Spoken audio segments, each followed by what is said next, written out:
Bismillahirrahmanirrahim. Assalamualaikum warahmatullahi wabarakatuh. Di pertemuan kali ini kita akan melanjutkan pembahasan materi kita. Masih dalam bab 6 itu algoritma pemrograman. Kalau kemarin kita itu sudah membahas apa itu pemrograman, bahasa pemrograman, lalu algoritma dan sebagainya. Baru kita sekarang akan masuk ke itu variabel dan konstanta. Nah, kenapa kita butuh variabel dan konstanta di sini? Karena kalau di pemrograman, di kebanyakan bahasa pemrograman, itu kita membutuhkan suatu tempat penyimpanan seperti yang sudah Bapak sudah jelaskan sebelumnya untuk menempatkan data-data yang mau kita letakkan di dalam pemrograman. Nah, kalau kemarin itu Bapak sudah jelaskan yang disebut dengan variabel. Nah, variabel itu kan tempat menyimpan data untuk yang akan kita gunakan ke depannya di dalam proses pemrograman. Fungsinya itu secara umumnya untuk menghindari kesalahan di dalam proses pemrograman. Nah, variabel itu ketika kita membuatkan di awalnya, nah itu disebut dengan yang namanya deklarasi. Jadi kita mendeklarasikan variabel atau kita memperkenalkan variabel tersebut kepada pemrograman. Artinya kita mau menyimpan data kita di variabel ini. Akhirnya program itu tahu kalau kita di kemudian diproses dalam proses pemrogramannya, ketika kita memanggil variabelnya, nah maka program akan tahu kalau variabel ini isi nilainya adalah ini gitu. Nah, itu disebut dengan deklarasi variabel tadi. Nah, penamaan variabel, konstanta atau objek itu disebut dengan identifier. Jadi, kalau membuat variabelnya itu disebut dengan deklarasi, tapi membuat nama dari variabelnya itu disebut dengan identifier. Nah, nama tersebut digunakan sebagai identitas yang akan dipanggil selama program dijalankan. Nah, itu tadi yang sudah Bapak jelaskan sebelumnya. Ini maksudnya bagaimana? Coba kita contohkan di dalam dev C++ kita. Jadi silakan dibuka dev C++-nya. Nah, jadi pada pelajaran ini, kalau di materi-materi ini kita akan belajarnya sambil praktek, jadi langsung praktek. Jadi pastikan untuk memakai laptop. Nah, kalau yang tidak punya laptop, itu bisa dicatat saja proses pemrograman yang Bapak lakukan. Lalu nanti kalau misalnya ada kesempatan untuk meminjam laptop kawan atau punya laptop di kemudian hari itu bisa dicobakan. Gitu. Jadi sekarang kalau sudah buka Dev C++ akan seperti ini bentuknya. Yang pertama kita buat file baru, itu bisa klik file di sini, lalu new, lalu source file. Jadi Bapak ulangi. Jadi di file, lalu new, lalu source file. Atau ada shortcutnya itu Ctrl plus N. Oke. Nah, kalau pertama kali itu akan terbuka seperti ini. Masih ingat kemarin struktur dasar dalam bahasa Dev C++? Jadi itu akan kita tuliskan setiap kita membuat file baru. Kemarin kan struktur utamanya itu pagar, include, lalu IOStream. Ini lalu using namespace std. Oke. Baru int man. Nah, seperti ini. Jadi mendeklarasikan variabel itu kita membuat variabel dia bisa dibuat di awal atau di tengah-tengahnya, tapi biasanya kalau mendeklarasikan variabel itu di awal sekali ketika kita mulai proses pemrograman. Nah, misalkan itu kita mau membuat variabel yang namanya nama siswa gitu. Nama siswa sama dengan misalnya Andi gitu. Jangan lupa titik koma di ujungnya. Nah, kemarin kita sudah belajar yang namanya tipe data. Nah, dalam deklarasi variabel itu kita harus menjelaskan kalau variabel ini apa tipe datanya. Nah, masih ingat kan kemarin kalau bentuknya karakter seperti ini, itu kita menggunakan yang namanya string ya. Nah, jadi ini namanya proses deklarasi. Jadi string nama siswa Andi. Jadi string itu adalah tipe datanya. Ini string adalah tipe datanya. Lalu nama siswa. Nah, ini yang namanya variabel. Lalu Andi ini namanya value atau nilainya atau isinya.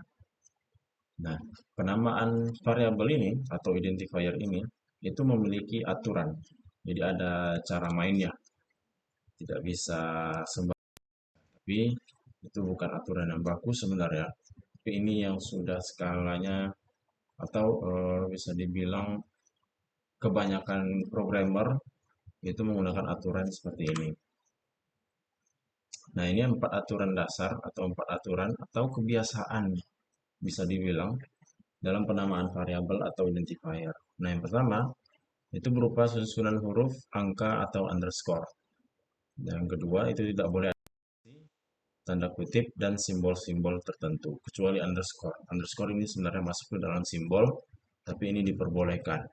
Nah, jadi dalam penamaan variabel itu tidak boleh ada spasinya. Jadi kalau misalnya dua kata, kayak Bapak yang buat tadi, nama siswa. Nah, itu tidak boleh ada spasi di antara nama dan siswa. Kalau dalam bahasa Indonesia, itu kan kita membuat dua kata dipisah oleh spasi. Nah, kalau dalam program, itu tidak boleh ada spasinya. Kalau mau dijarakan, itu bisa menggunakan yang namanya underscore. Nah, garis bawah. Underscore itu garis bawah. Lalu tidak boleh ada tanda kutip juga di dalamnya. Jadi kalau yang Bapak buat tadi itu Andi, nah itu kan ada tanda kutip. Nah itu nggak masalah karena itu value bukan variabel. Nah lalu yang ketiga itu tidak boleh ada simbol. Jadi simbol-simbol kayak misalnya atau simbol kayak dolar, pagar dan sebagainya. Nah itu tidak boleh kecuali underscore. Hanya underscore saja yang diizinkan. Nah lalu aturan ketiga itu dimulai dengan huruf. Harus dimulai dengan huruf, tidak boleh angka ataupun sebenarnya underscore itu tidak disarankan sebenarnya. Bisa saja tidak akan error, tapi tidak disarankan. Jadi harus dengan huruf. Nah, hurufnya boleh huruf kapital semua atau huruf kecil semua atau mau kayak yang Bapak buat tadi, huruf pertamanya itu huruf kecil. Nama, N-nya N kecil. Nah, siswa itu S-nya besar. Nah, itu boleh juga. Itu disebut dengan camel case. Kenapa disebut camel case? Camel itu kan unta. Nah, unta punya punuk. Jadi, S itu ibarat punuknya itu. Jadi, kayak hurufnya itu punya punuk gitu kalimatnya. Nah, itu yang disebut camel case. Nah, yang terakhir itu tidak boleh menggunakan kata-kata yang ada di C++. Nah, kata-katanya apa saja? Itu bisa kalian lihat di buku cetak halaman 199. Ada daftarnya. Jadi ini ada ratusan mungkin kata-kata yang tidak boleh dijadikan sebagai variabel. Karena itu akan menimbulkan kebingungan atau nanti akan error takutnya ketika kita memanggil variabelnya. Kita niatnya itu mau memanggil variabel, tapi program menerjemahkannya kita melakukan perintah. Nah, itu kan nanti akan terjadi error, tidak akan bingung programnya. Jadi disarankan itu jangan menggunakan kata-kata yang sudah ada di dalam C++ perintah-perintahnya. Nah, contoh yang benar itu bagaimana? Bisa dilihat di sini. Yang pertama itu variabel underscore 1. Nah, jadi dimulai dengan huruf, lalu ada dua kata. Nah, ini angka, kok bisa angka? Dia boleh saja. Angka boleh ya, tapi tidak boleh di awal. Nah, itu yang Bapak bilang tadi. Jangan di awal angkanya. Kalau angka, usahakan di akhir. Variabel underscore 1 gini. Nah, biasanya kan kalau kita membuat program, itu akan ada banyak sekali data. Nah, misalkan ada nama siswa gitu kan, terus ada nama orang tua gitu. Nah, ketimbang kita membuat nama satu, nama dua, atau seperti ini, variabel satu, terus ada variabel dua. Nah, itu kan kurang mendeskripsikan apa isi datanya. Jadi, biasakan juga kalau membuat variabel, itu nama variabelnya mendeskripsikan isi dari datanya. Misalkan, kayak tadi kita membuat daftar nama siswa. Nah, itu kan usahakan variabelnya itu nama siswa, nama variabelnya. Atau misalkan alamat rumah gitu. Jadi dibuat nama variabelnya itu alamat atau mau lebih lengkap alamat rumah juga boleh. Nah, usahakan untuk menghindari penamaan variabel yang terlalu general kayak variabel satu ini, itu kan terlalu general. Nah, contoh yang kedua itu nama lengkap, nama underscore lengkap. Nah, ini kan dua kata dipisah oleh underscore. Nah, lalu ada juga beberapa aturan atau beberapa kebiasaan lain, itu mereka menambahkan singkatan dari tipe datanya, tipe data si variabelnya. Nah, bisa dilihat di contoh nomor 4, itu int. Int ini adalah tipe data ya. Sehingga kan ini int adalah integer. Jadi nama variabelnya itu ini, int umur siswa. Nah, jadi ini adalah variabelnya, nama variabelnya. Ya, int itu tipe datanya. Nah, ini disebut dengan notasi Hungarian yang seperti ini. Nah, ini boleh, seperti ini boleh, atau yang seperti contoh nomor 2 ini juga boleh. Tidak ada masalah, tidak menimbulkan kesalahan. Nah, contoh yang terakhir itu sama string str nama guru. Jadi tipe datanya itu string str, nah itu singkatan dari string. Tapi kalau kita buat str di sini, yang string ini kita ganti str, nah itu kan error. Jadi string ini tipe datanya str ini singkatan dari string str nama guru. Jadi udah tahu nih, misalkan kita mau ngoper kode program kita itu ke orang lain. Nah, orang lain udah tahu dari nengok nama variabelnya aja, str nama guru. Oh, berarti variabel yang ini itu menggunakan tipe data string. Nah, jadi sudah jelas seperti itu. Lalu kita masuk itu inisialisasi variabel. Nah, inisialisasi ini eh, itu bisa kita bilang sebagai mengisi nilai dari variabelnya. Nah, jadi saat kita deklarasi itu, variabel itu pada awalnya belum memiliki nilai. Nah, proses inisialisasi inilah proses untuk memasukkan nilai ke variabel itu. Data yang mau kita simpan tadi itu, nah inilah prosesnya inisialisasi variabel. Nah, ada tiga cara yang bisa kita lakukan untuk menginisialisasi variabel ini. Yang pertama itu memberikan saat deklarasi, jadi kita memberikan nilai itu pada saat deklarasi. Yang kedua itu constructor initialization. Yang ketiga itu uniform initialization. Nah, kita contohkan yang pertama dulu. Jadi memberikan saat deklarasi. Jadi balik lagi buka dev C++-nya. Ini kita ini kita biarkan saja. Jadi tapi sebenarnya ini nih yang sudah kita lakukan tadi ini sudah bisa kita bilang inisialisasi variabel sebenarnya. Nah, ini Andi ini. Tapi nggak apa-apa, kita hapus saja. Nah, kita pakai saja halaman yang ini. Kalau kita lihat di buku di halaman 200, itu dia mengambil contoh int. Nah, ini tipe datanya. Nama variabelnya adalah x sama dengan 7. Nah, seperti ini. Nah, ini sudah bisa kita bilang sebagai inisialisasi variabel. Jadi sampai di sini nih int x, dari int sampai x. Nah, ini kita sudah membuat deklarasi sama dengan 7. Nah, ini kita sudah membuat inisialisasi. Nah, oke. Lalu yang kedua itu constructor initialization. Pada dasarnya sama int x. Nah, di sini kalau di atas memberikan nilai saat dideklarasikan, itu dia menggunakan sama dengan. Kalau di sini kita menggunakan tanda kurung, kurung biasa. 7 seperti ini. Nah, kayak gini. Jadi kalau begini apakah hasilnya berbeda? Tentu tidak. Jadi hasilnya tetap sama. Sama-sama akan menyimpan angka 7 di dalam variabel x. Seperti itu. Nah, yang terakhir, itu ada yang namanya uniform initialization. Nah, kalau ini hampir sama dengan yang cara yang kedua. Jadi kita gunakan contoh yang sama, integer x. Untuk memasukkan nilainya, inisialisasi variabelnya, dia menggunakan itu kurung kurawal di sini. Nah, 7. Seperti ini. Nah, ketiga ini itu sama saja sebenarnya, tidak ada bedanya. Tapi kalau sepengalaman Bapak dan sepengetahuan Bapak, yang paling banyak digunakan itu adalah cara yang pertama ini. Nah, ini cara yang paling umum dan hampir semua bahasa pemrograman cara inisialisasi variabelnya seperti ini. INTX sama dengan 7. Jadi jarang yang menggunakan kurung dan kurung kurawal ini. Nah, seperti itu. Jadi, kalau seperti ini hasilnya akan sama-sama menampilkan 7 seperti itu. Nah, itu tadi untuk inisialisasi variabel. Nah, kita masuk yang selanjutnya, itu kita mengubah nilai variabel. Nah, kalau tadi kita sudah memasukkan nilai saat pertama kali variabel itu dideklarasikan, nah untuk proses selanjutnya di pertengahan program itu misalnya kita mau mengubah nilai variabelnya atau nilai variabel itu sifatnya dinamis, artinya berubah terus sesuai dengan keadaan. Contohnya apa? Contohnya adalah umur manusia. Nah, setiap tahun itu kan selagi masih hidup akan terus bertambah, akan terus berubah. Nah, itu yang disebut dengan data yang dinamis. Data tersebut akan berubah terus. Nah, variabel itu bisa menampung data yang seperti itu.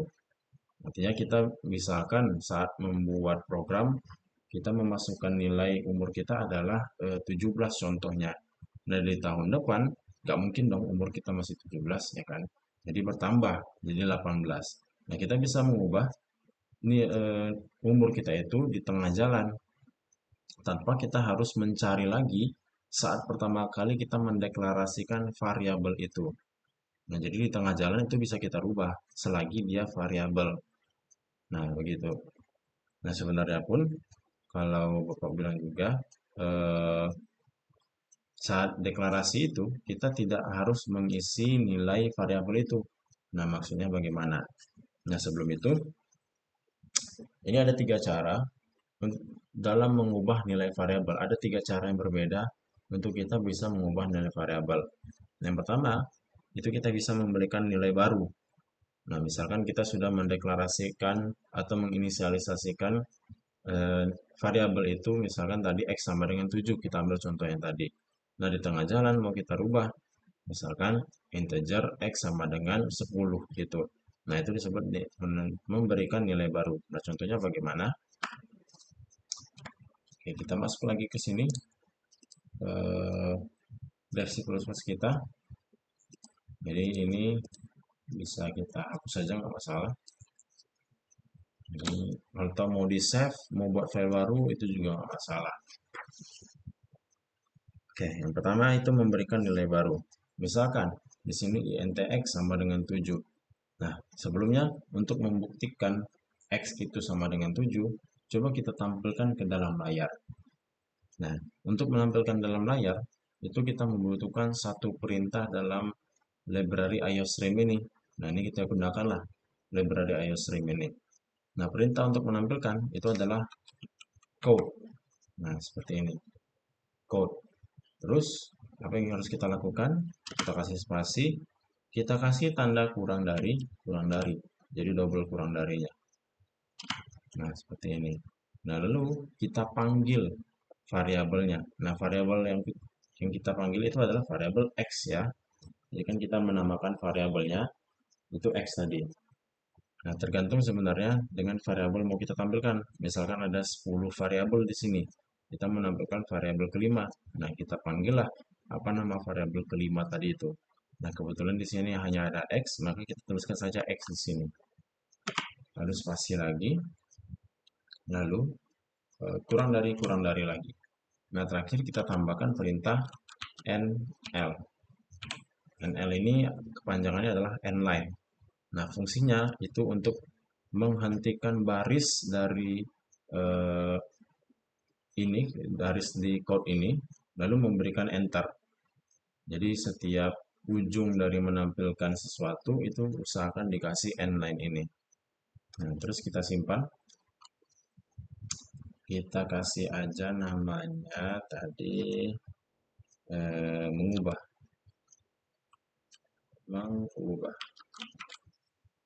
Mengubah variabel deh. Jadi nama filenya itu mengubah variabel. Save, tahu ya caranya, Ctrl S untuk save filenya. Jadi save, setelah di save kita jalankan program kita ini. Jalankannya bagaimana? Bisa lihat di sini di kursor Bapak, itu di atas menu bar di sini ada 3 yang warna-warni seperti ini. Nah, kita itu pilih yang nomor 3. Itu fungsinya compile and run. Nah, jadi ini sudah sekaligus. Kalau mau compile aja ada di sini, kalau mau run aja ada di sini. Nah, karena kita untuk mengcompile dan run sekaligus, kita butuh yang ini, compile and run. Nah, sini sudah tampil ya. Di sini kita menampilkan X, X di sini ada nilai 7. Oke, sama dengan di sini X yang tampil adalah 7. Nah, seperti itu. Ini kita tutup aja, kita close lagi. Nah, sekarang kita mau rubah nilai X ini. Nah, di awal kan kita sudah menetapkan kalau nilai X itu 7. Atau eh, kalau kita buat kosong seperti ini pun, nah ini sudah bisa juga. Tidak akan error juga. Cuman X-nya akan kosong. Tidak akan ada isinya. Artinya X-nya adalah 0. Nah, kalau 0 itu biasanya di dalam program, kalau di dalam dunia pemrograman, 0 atau kosong atau empty itu disebut dengan null. Ini tulisannya null.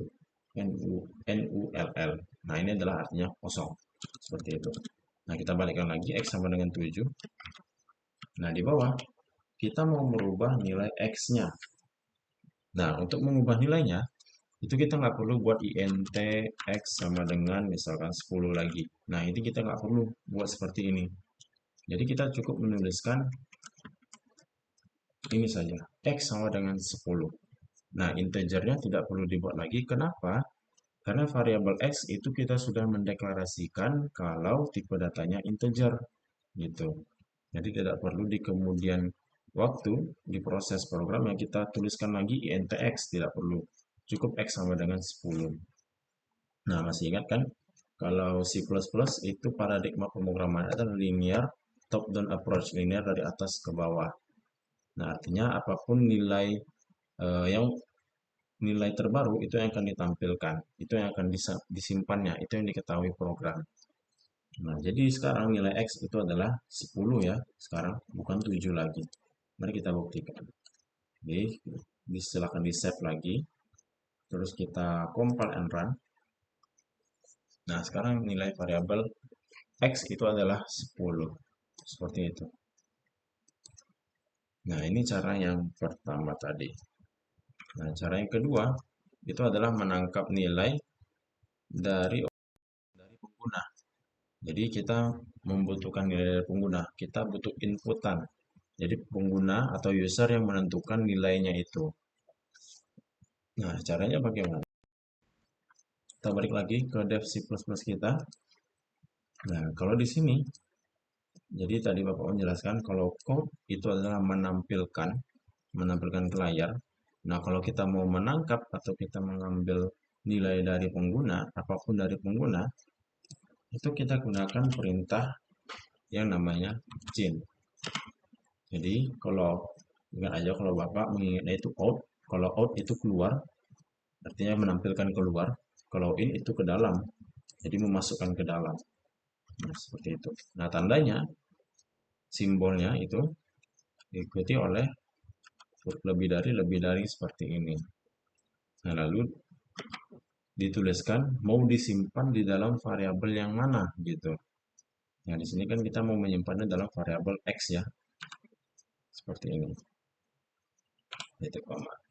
Nah, ini nanti akan muncul eh, eh, kalau di hitamnya tadi itu, kotak hitam tadi itu kita bisa masukkan nilai, bisa masukkan sesuatu jadinya di situ. Nah, tapi kalau di sini, kalau coba kita jalankan, di save lagi, kita compile and run lagi. Nah, di sini muncul memang ada kita bisa mengetik sesuatu. Nah, tapi kan kalau seperti ini, Bapak rasa tidak jelas. Soalnya tidak jelas bagaimana. Di sini kita mau ngisi apa gitu. Tidak ada perintah apa-apa gitu. Apa yang mau kita masukkan di sini. Nah, jadi biasanya kalau Bapak itu membiasakan kalau kita membutuhkan inputan sesuatu, itu kita kasih dulu di atasnya perintahnya. Nah, perintah itu kan mau kita tampilkan. Jadi kita nampilkan itu pakai code ya. Pakai code ini. Kurang dari. Nah, di sini kalau di atas kan kita langsung menuliskan nama variabelnya apa. Nah, karena di sini kita tidak membutuhkan variabel dari apapun, nah kita membuat baru, jadi kita bisa gunakan tanda kutip, kutip seperti ini. Karena yang mau kita tampilkan itu kan bentuknya string ya. Jadi kita butuh tanda kutip. Nah, jadi di sini kita kasih perintah masukkan nilai X. Nah, seperti itu. Masukkan nilai X. Nah, baru di sini kan jelas jadi perintahnya. Jadi, apa yang kita ketik itu, perintahnya adalah masukkan nilai X. Nah, seperti itu. Nah, untuk menghindari kebingungan, tadi kan kita munculkan X, jadi ini kita kasih komentar saja. Komentarnya itu letakkan ini di ujung sebelah kiri, lalu kasih tanda slash 2 kali. Nah, ini untuk memberikan komentar. Jadi kalau dia dikasih komentar seperti ini, dia tidak akan muncul di layarnya tadi. Jadi kita compile and run lagi. Nah, di sini kan jelas nih, masukkan nilai X. Nah, oh ya Bapak ada lupa sesuatu. Jadi kalau code tadi ya, biasakan itu inline di ujungnya. Nah, masukkan nilai X. Kalau tadi itu kita sudah buat X yang pertama 7, lalu X-nya ada 10. Nah, sekarang kita masukkan misalnya 12. Oke. Nah, di sini tidak muncul sebenarnya 12-nya itu. Nah, maka kita munculkan, jadi ini di close dulu. Nah, kita tambahkan lagi di bawahnya, di bawah sini nih, untuk menampilkan nilai X terbaru. Jadi, code kurang dari. Nah, ini kita kombinasikan antara yang seperti ini. Nah, kita masukkan perintah dan masukkan nilai variabelnya juga. Nah, caranya itu kita kasih tanda kutip di sini, terus kita kasih deskripsi nilai X sama dengan. Nah, di sini kita tutup dulu pakai kurang dari, baru tuliskan nama variabelnya. Lalu kurang dari lagi, baru end line. Nah, seperti ini. Kita compile and run lagi. Oke, masukkan nilai X. Kita anggap 15 deh. Kita enter. Nah, sekarang nilai X adalah 15. Nah, sesuai ya, sudah. Jadi, kita mau masukkan nilai X itu 15, yang muncul juga 15. Bukan 7 atau 10 yang sudah kita buat di atasnya tadi. Oke. Itu melakukan operasi tertentu. Nah, maksudnya di sini ketika kita itu mau mengubah nilai variabel, itu kita bisa mengubahnya dengan proses matematika, dengan proses tambah kurang kali bagi seperti itu. Jadi kita membuat nilainya itu menggunakan proses aritmatika seperti itu. Nah, contohnya kembali ke sini, kita kasih komentar lagi di sini. Nah, ada cara lagi untuk memberikan komentar. Kalau seperti ini kan banyak baris nih yang mau kita komentarin. Kalau satu-satu seperti itu agak terasa lama juga ya gitu. Walaupun ya hanya 3 baris sebenarnya. Tapi kalau ada ratusan baris yang mau kita komentarin, dan mungkin satu-satu kita buat garis miring ini akan lama sekali. Jadi sekarang ada cara cepatnya. Itu kita blok 3 baris ini. Nah seperti ini. Terus kita kasih perintah atau kombinasi itu kontrol tambah tanda tanya. Jadi ditekan secara bersamaan. Tahan kontrol, terus tekan tanda tanya.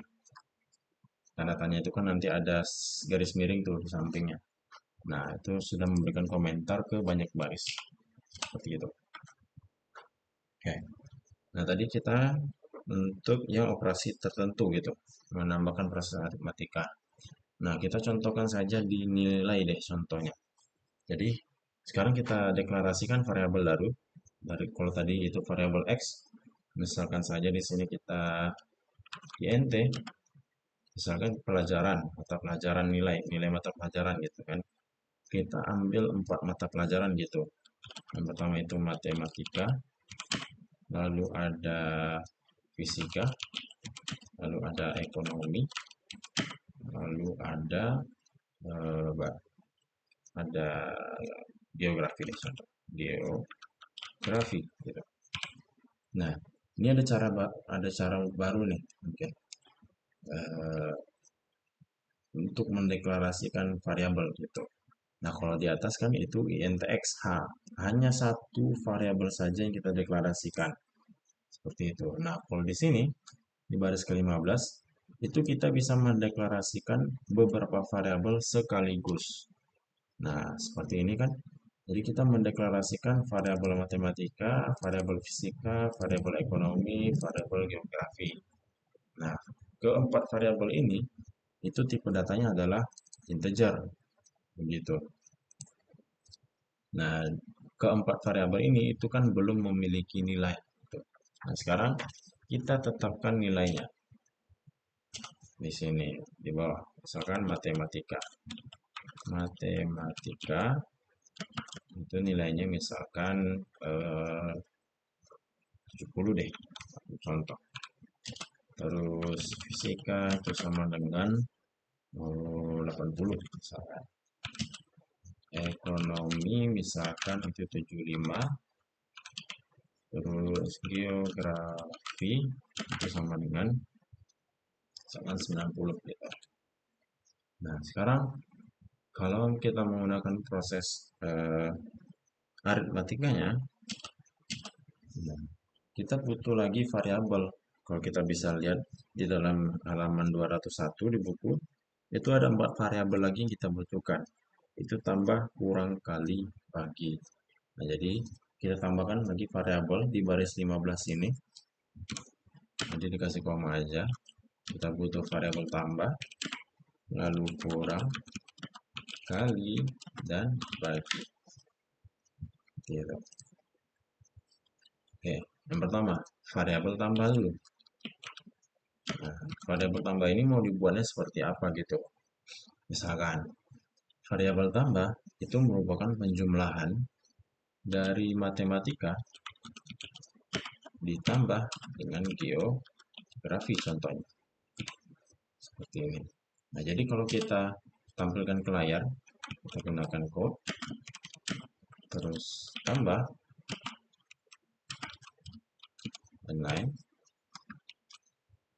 Nah, kalau kita compile and run, maka hasilnya 160. Matematika 70 ditambah geografi 90, 160 ya. Oke, benar. Nah, ini untuk yang penjumlahan. Lalu yang kurang, misalkan kurang itu fisika dikurang ekonomi contohnya. Nah, jadi kalau kita tampilkan juga kurang inline, kita compile and run lagi. Fisika itu 80 kurang ekonomi itu 75, berarti nilainya adalah 5 ya harusnya. Ya, benar 5. Ya. 5 nilainya. Lalu yang ketiga itu kali. Kali itu sama dengan misalkan ekonomi kurang geografi contohnya kurang kali. Nah, kali mungkin kalau dalam matematika kali itu adalah X ya simbolnya. Penghubung kalau perkalian itu pakai X. Tapi kalau dalam pemrograman itu kita tidak menggunakan X di sini ya, tapi kita menggunakan bintang. Bintang itu ada di angka 8. Tapi kita tekan shift terlebih dahulu. Nah, seperti ini. Nah, ini jadi ini maksudnya ekonomi dikali geografi. Seperti itu. Kita copy lagi. Itu kali. Lalu n-line. Nah, seperti ini. Terus kita compile and run lagi. Nah, jadi kali itu kan ekonomi kali geografi. 75 dikali 90. Kita coba pakai kalkulator lah ya. Kita coba pakai kalkulator. Lalu ekonomi itu 75 dikali 90. 6.750. Oke, benar ya. Sip. Nah, begitupun dengan yang bagi juga sama seperti ini. Bisa kalian coba sendiri masing-masing. Jadi seperti ini untuk mengubah nilai variabel. Oke.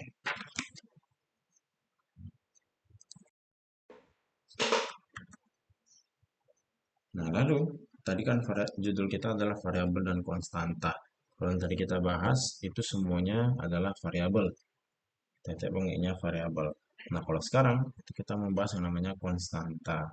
Nah, pada dasarnya, prinsipnya itu konstanta hampir sama dengan variabel, yaitu tempat menyimpan sebuah nilai. Tapi ada satu kondisi yang membuat konstanta ini berbeda dari variabel. Nilai yang sudah kita tempatkan dalam konstanta itu tidak bisa kita rubah lagi selamanya. Nah, berubahnya itu dalam artian pengguna atau di kemudian proses dari pemrograman itu, nah nilai yang sudah kita tempatkan di konstanta itu tidak bisa berubah. Nah, jadi biasanya konstanta itu digunakan untuk nilai-nilai yang sifatnya sudah baku seperti itu. Nah, contohnya itu adalah misalkan nilai pi. Nilai pi udah tahu ya, 3,14 atau 22 per 7 ya. Nah, itu kan nilai itu tidak akan pernah berubah sampai kapanpun. Atau setidaknya sampai ada orang yang menemukan teori baru lah setidaknya begitu. Nah, atau satu lagi itu adalah massa gravitasi bumi. Nah, itu kan 10 milisecond per berapa gitu satuannya Bapak lupa. Nah, itu kan tidak akan pernah berubah, akan tetap selalu begitu. Nah, kalau nilainya seperti itu bisa kita tempatkan dalam konstanta. Ya, karena dia kan sudah tidak akan berubah, sudah pasti akan seperti itu terus. Jadi tidak masalah kita kalau kita tempatkan dalam konstanta. Nah, kalau misalkan kayak umur tadi kan, kalau kita tetapkan dalam konstanta, jadi kalau misalkan umur kita bertambah, ya nilainya nggak bisa berubah dong, jadi gitu. Nah, makanya itu fungsinya konstanta tadi. Nah, cara mendeklarasikan konstanta itu agak sedikit berbeda dengan variabel. Nah, kita contohkan dalam dev C++ kita. Jadi bisa kita buat file baru aja supaya tidak bergabung. Di file new new. Oke. Jadi buat lagi struktur utama dari C++-nya. Jadi akan selalu kita buat berulang-ulang ketika kita membuat file baru. Jadi kita kasih pagar include iostream using namespace std int main. Oke. Nah, kalau variabel itu kan kita langsung nuliskan misalkan int nilai p gitu kan. Nilai p itu 3,14. Nah, seperti ini. Nah, ini kita akan mendeklarasikan variabel kalau seperti ini. Nah, kalau mau merubah dia jadi konstanta, itu kita tambahkan di awalannya sebelum tipe datanya itu adalah const seperti ini. Nah, hanya satu ini saja penambahannya. Oh, ini maaf salah. Ini bukan integer, tapi ini double. Kenapa kan? Karena ini nilainya adalah desimal ya, berkoma. Nah, ini hanya ini perbedaannya saja. Hanya menambahkan const ini saja. Tapi kalau kita sudah tambahkan const ini, nah sifat-sifat yang tadi kayak yang merubah data itu, terus menangkap nilai pengguna dan operasi matematika itu tidak akan berlaku di nilai P ini. Jadi tidak akan pernah berubah nilainya seperti itu. Nah, mungkin ada yang notice satu hal di sini 3,14. Kenapa titik di sini? Kenapa bukan koma? Nah, ini memang di dalam pemrograman koma itu tidak berlaku. Jadi yang berlaku itu adalah kalau menuliskan bilangan desimal itu adalah pakai titik. Jadi 3,14. Ini artinya 3,14. Oke. Jadi bagaimana kalau konstanta ini kita coba ubah gitu misalkan. Misalkan kita bawa di sini nilai P itu sama dengan misalkan 5 gitu. Nah, kita save. Kita kasih konstanta namanya. Konstanta. Nah, ini sudah pernah buat saja. Oke, kalau kita coba rubah untuk komponen dan nah akan muncul error di sini. Ini assignment of read only variable nilai v. Jadi ini maksudnya variabel nilai v itu tidak akan pernah bisa dirubah, hanya bisa untuk dibaca saja, tidak untuk dirubah-rubah. Nah, seperti itu akan muncul error seperti ini. Oke, paham ya sampai